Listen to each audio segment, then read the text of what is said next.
یہ شخص جو پی ٹی آئی کا سربراہ ہے یہ قوم کو تقسیم کر رہا ہے، قوم کو گمراہ کر رہا ہے، قوم کے نوجوانوں کو گمراہ کر رہا ہے۔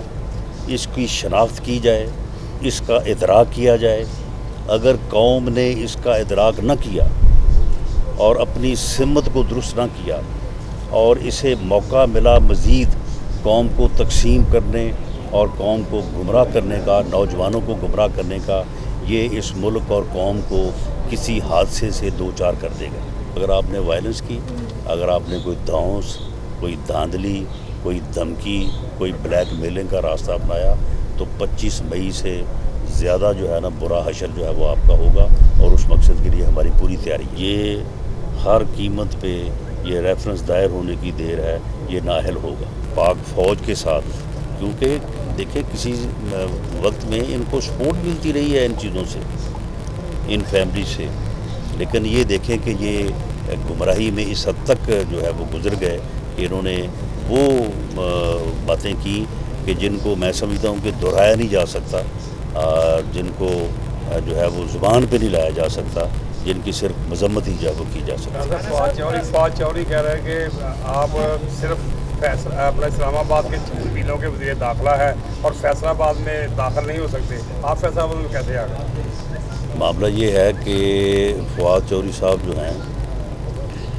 وہ ایک بات وہ میرے حق میں کر بیٹھے تھے، اس کے بعد ان کی جتنی چھترول ہوئی ہے نا پی ٹی آئی میں، اس چھترول کے جواب میں اب وہ میرے خلاف کوئی نہ کوئی بات روز کر کے تو اپنے آپ کو بیلنس کرتے ہیں۔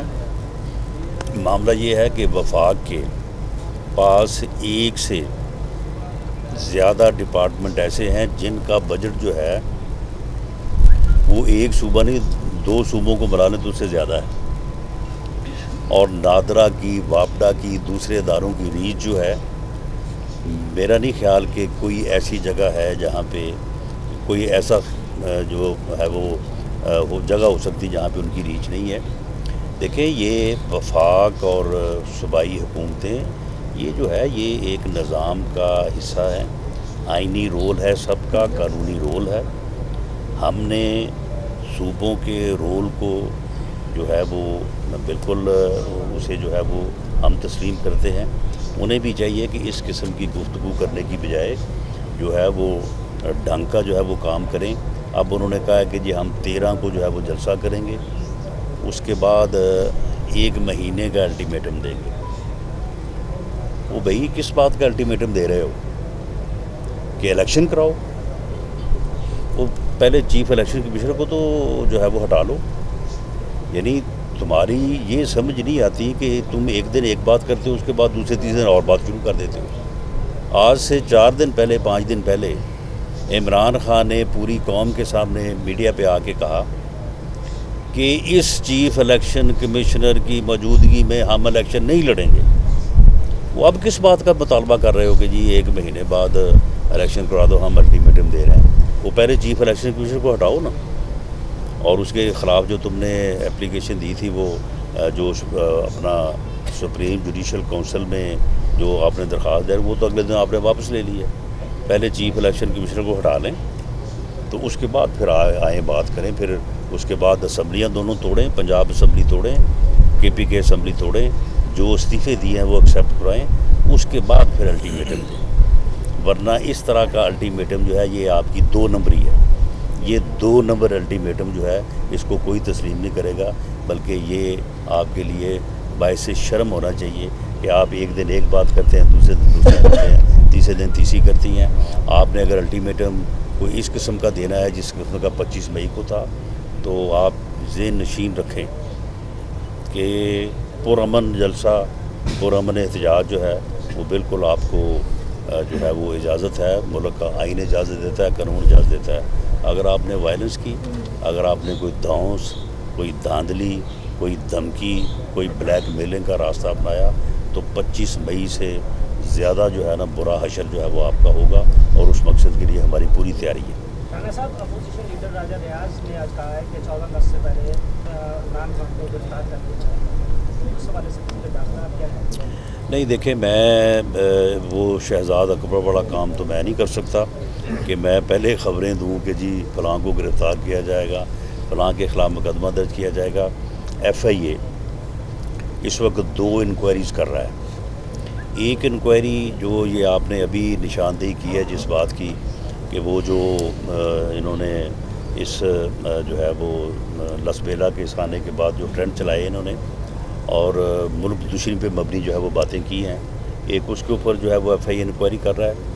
उस इंक्वायरी टीम में जो पहले FIA के ऑफिसर्स पे थी उसमें हमने जो है वो जो हमारी एजेंसीज़ हैं सिविल और अस्करी उनको भी जो है वो उसमें शामिल किया है और वो आज नोटिफाई किया है उनको।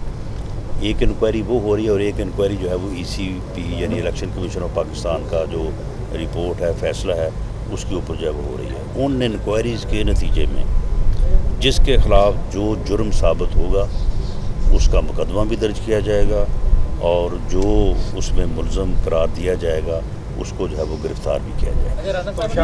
लास्ट क्वेश्चन जी। TLP की जानब से बयान आया है कि उन्होंने कहा कि राणा साहब ने परेड ग्राउंड में PTI को जल्दी की इजाज़त दे दी है, हम 1 साल से इजाज़त मांग रहे हैं, अब वो फैज़ाबाद में धरना देने जा रहे हैं, वो कह रहे हैं कि हम 12 से आए हैं कि हमें इजाज़त नहीं दे दी। नहीं देखें, TLP के मतलब मुझे मालूम ये पड़ा है कि वो फैज़ाबाद चौक में जलसा जो है वो करना चाहते हैं।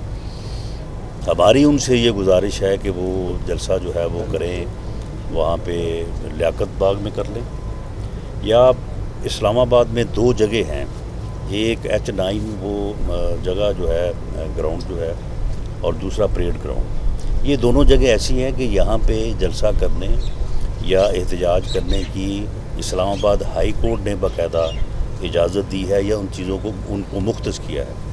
तो वहाँ पे अगर ये दोनों जमातें जलसा करना चाहती हैं जलसा करें, एहतजाज करना चाहती हैं एहतजाज करें, लेकिन वो जो पैरामीटर्स हैं, जो कंडीशंस हैं, उनको साइन करना पड़ेगा, उनको ओबे करना पड़ेगा और उसके मुताबिक जो है कानून और आइन के दायरे में रहते हुए जो है वो एक जमहूरी तौर पे जो एक जमहूरी मुआशरे की, जमहूरी मुल्क की पहचान है के मुताबिक जो है वो TLP भी जलसा करे, PTI भी करे और भी को करना चाहता है, लेकिन चौकों में रोड्स को बंद करना और लोगों को इनकन्वीनियंस देना ये सुप्रीम कोर्ट का भी हुक्म है, हाई कोर्ट का भी हुक्म है और गवर्नमेंट का भी रिजॉल्व है कि ऐसी किसी एक्टिविटी की इजाज़त जो है वो नहीं दी जाएगी। Thank you ji. Toshakhana reference में इमरान खान नाहल होने जा रहे हैं। देखें जी, तोशाखाना रेफरेंस में आप मुझे बताएं कि ना इसने टी शर्ट छोड़ा है, ना इसने वहाँ पे कोई सोने का कलम था वो छोड़ा है, ना इसने वहाँ पे कोई और कोई चीज़ थी वो छोड़ी है। फिर उसके बाद जो है वो इन्होंने जो है वो 2+2 4 है, 2+2 4 है कि इन्होंने वहाँ से घड़ियाँ उठाईं, उनको जो है वो फ़रोख्त किया दुकान पे, वहाँ से पैसे लेके 20% जो है वो जमा करवा दिए, 80% जो है वो अपनी जेब में डाल दिए। एक गैर कानूनी काम, एक गैर अखलाकी काम जो है वो किया गया और उसके बाद उन असासों को अपने जो है वो एसेट्स में अपनी डिक्लेरेशन में शो नहीं किया।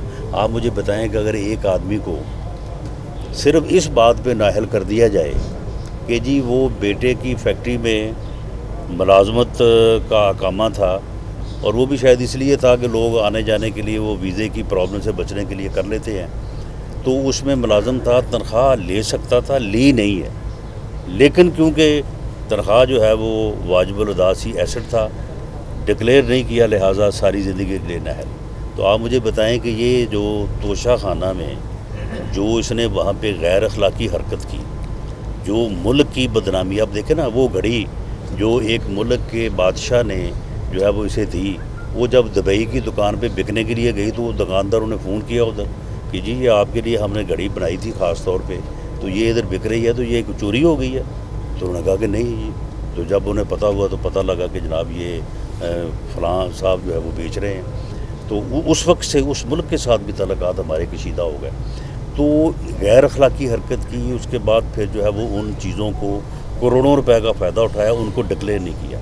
तो करोड़ों रुपए का फ़ायदा उठा के एसेट्स हासिल करके डिक्लेयर ना करने पे आप मुझे बताएं कि जो एक मयार इन्होंने कायम किया है कि जी तनख्वाह ना लेने पे जो है वो नाहल किया गया है। आप मुझे बताएं कि उसके मुताबिक ये क्यों कर बच सकता है। ये हर कीमत पे ये रेफरेंस दायर होने की देर है, ये नाहल होगा। बहुत शुक्रिया जी।